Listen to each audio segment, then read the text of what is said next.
Monsieur Asselineau, vous êtes-vous infligé l'épreuve de regarder l'interview de Macronescu hier soir et pensez-vous que la France est en menace existentielle?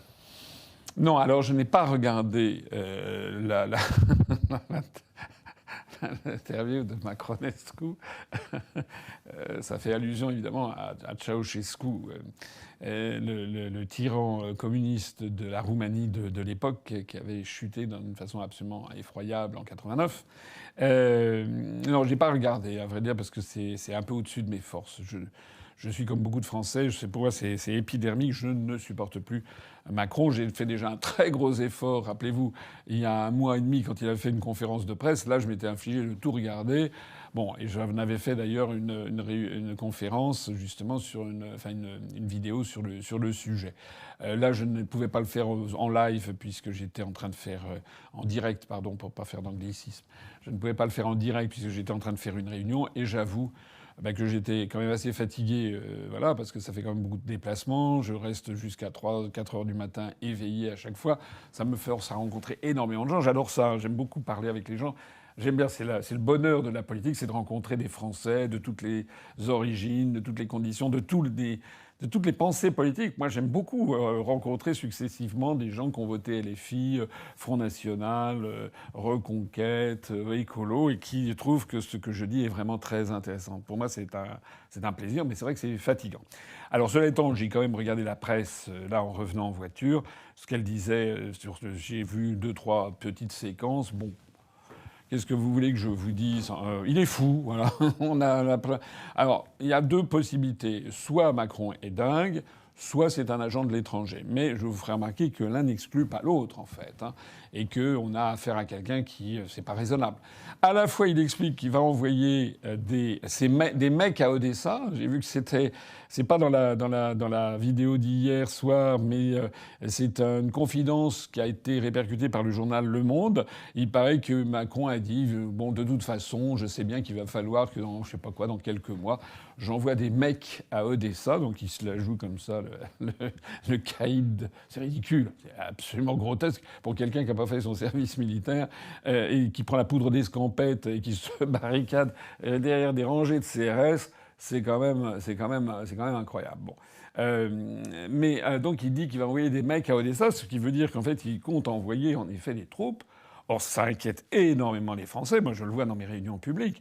Voilà, je crois avoir vu un sondage, ce qui vaut d'un institut, là, qui dit qu'il y aurait 57% des Français qui seraient hostiles à l'envoi de troupes en Ukraine. À mon avis, c'est pas 57, il faut permuter les nombres, c'est à mon avis 75%.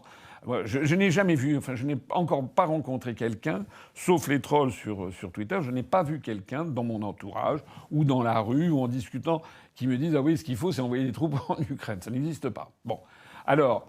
il fait ça, mais au même moment, en même temps, il explique qu'il ne sera pas le premier, qu'il ne faut pas lancer l'escalade avec la Russie. Il explique également que l'armée française n'est pas prête. Enfin, il est dingue. Il est dingue. On ne peut pas dire une chose et son contraire. Alors, il y a une possibilité. La presse allemande décortique ça. La presse allemande estime qu'en fait, Macron lance ses rodomontades uniquement pour des raisons de politique intérieure en vue des européennes. Voilà, pour jouer un petit peu les pères de la nation, les Clémenceau, bon, et se dire voilà, je vais dramatiser la situation, je vais faire peur, et donc il va y avoir un certain nombre de gogos qui vont voter pour la liste de Madame Ayer, qui est incapable, comme ces journées d'ailleurs, d'aligner 3 mots sans bafouiller. Bon, et donc c'est une possibilité. C'est ce que dit la presse allemande qui dit que par ailleurs. Monsieur Macron avec Monsieur Scholz sont convenus que de toute façon, il ne fallait pas lancer lancer l'escalade. Voilà. Alors, moi, je vous livre ça. Ce qui est inquiétant, et ça, c'est vraiment, vraiment quelque chose d'inquiétant, c'est que nous n'avons pas, dans la Constitution française, de garde-fous suffisamment puissants. Normalement, il y en avait, mais il y a des garde-fous qu'il devrait y avoir. Mais malheureusement, ils ne fonctionnent plus. L'opposition, toutes les oppositions sont devenues des serpillères complètes. C'est absolument scandaleux la façon dont se comporte le Rassemblement national. C'est une honte. Enfin, je sais pas, mais les électeurs qui votent pour ce truc-là c'est incroyable en fait. Madame Le Pen et M. Bardella disent exactement la même chose maintenant que Attal, que Macron. Et il y a un procès d'intention qui leur est fait pour faire croire que ça serait l'opposition, comme quoi ils auraient les faveurs du Kremlin.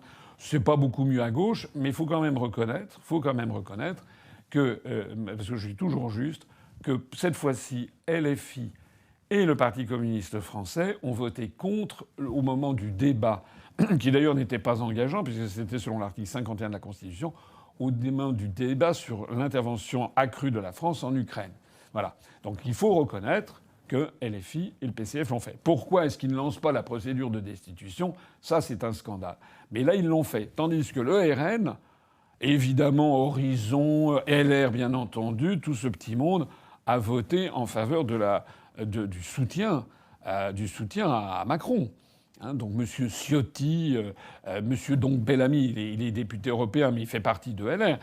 Madame Le Pen, et puis M. Bardella, lui aussi, il est député européen, il n'est pas député national, mais il fait partie de l'URL. Tout ce petit monde, sur un sujet aussi fondamental que l'intervention en Ukraine, en fait, soutiennent les délires de Macron. C'est incroyable. Donc il faudrait qu'il y ait, me semble-t-il, des dispositions qui interdisent formellement à un bonhomme tout seul de prendre des décisions qui risquent de nous entraîner dans un cataclysme. J'ai eu l'occasion de rappeler que tout ça me fait penser au déclenchement de la guerre de 1870, où Napoléon III s'est laissé berner par le chancelier Bismarck au sujet d'un quiproquo, de propos rapportés entre le Kaiser, entre Guillaume II et l'ambassadeur de France à Bad Ems, qui était une ville d'eau, avec le comte de Benedetti. Et de ce quiproquo un peu fâcheux, le Bismarck, qui était le chancelier donc prussien, a fait monter la mayonnaise et a fait la fameuse dépêche de Bad Ems, la fameuse dépêche d'Ems, qui a fait monter la moutardonnée de Napoléon III. Et Napoléon III est entré en guerre contre la Prusse alors que la France était très très inférieurement préparée à la guerre que la Prusse, avec les conséquences absolument désastreuses que l'on a vues, la fin du Second Empire, la Commune de Paris, la mainmise, la création du Deuxième Reich bismarckien, la mainmise de l'Empire bismarckien, wilhelminien, de la première Allemagne unifiée sur l'Alsace et la Moselle, le ressentiment des Français jusqu'en 1914. Ça n'a pas pu jouer dans le déclenchement de la guerre de 14-18, etc. Et puis, au bout du compte, dans le déclenchement de la guerre de la Seconde Guerre mondiale.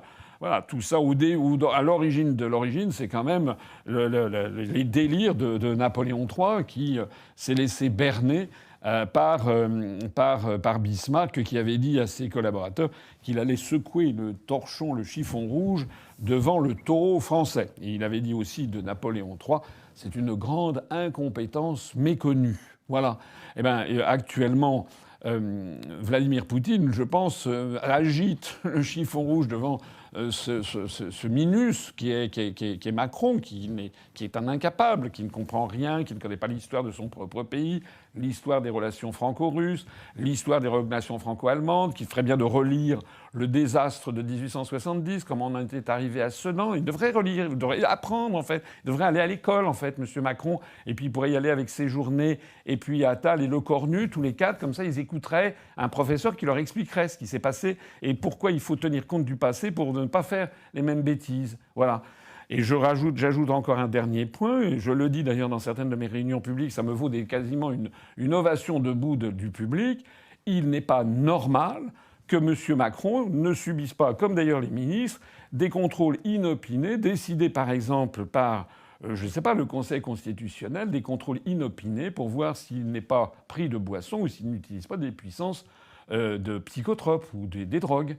La rumeur est publique. Bon, elle est tellement publique d'ailleurs que Vladimir Poutine a fait une déclaration sur RT hier où il a dit que la Russie était toujours prête à négocier un traité, à entrer dans des négociations de paix, a dit Poutine, mais à condition que ça ne soit pas sur des chimères, sur des vœux pieux, il a dit, pas sur des vœux pieux formulés par des gens qui consomment des substances, Il a dit ça, hein, Poutine. Il dit qu'il ne veut pas négocier avec des gens qui, en fait, sniffent de la cocaïne, c'est ça qu'il a voulu dire, mais qui veut partir des réalités du terrain. Il a raison. Hein, actuellement, il n'y a pas un expert sur 100 000, je parle des vrais, pas des gens qui sont financés par le complexe militaro-industriel, les gens style Nicolas Tenzer qui émargent à des financiers, tout le monde le sait, c'est ridicule. C'est ridicule, M. Nicolas Tenzer est ridicule, parce que tout le monde sait qui est derrière lui, qui est-ce qui le paye, par exemple. Bon. Et puis un certain nombre de stratèges de plateau, mais tous les vrais experts dans tous les pays du monde savent très bien que la Russie est surpuissante militairement, que la France est un nain à côté, homme politique, et que par ailleurs la Russie a repris ce qui lui appartenait auparavant, c'est-à-dire la Crimée et le Donbass, qui lui appartenaient avant la création de l'Ukraine dans les années 1920 et avant le don de la Crimée à l'Ukraine en 1954, et que jamais la Russie ne les rendra. Voilà. Donc partir du principe, comme Macron, de dire voilà, on va récupérer tout ça, c'est ridicule. Voilà. Et il n'est pas normal que la représentation nationale ait approuvé ça. Ça veut dire que, je suis désolé, mais le Rassemblement national, les Républicains, Horizon, le MoDem sont grotesques. Ils n'ont pas chez eux quelqu'un qui ait le niveau. Ils ne sont pas du niveau, en fait. C'est ça le problème de la politique française, c'est que nous envoyons des gens à l'Assemblée nationale, pour ne pas parler des membres du gouvernement, qui ne sont pas au niveau des responsabilités considérables qui sont les leurs.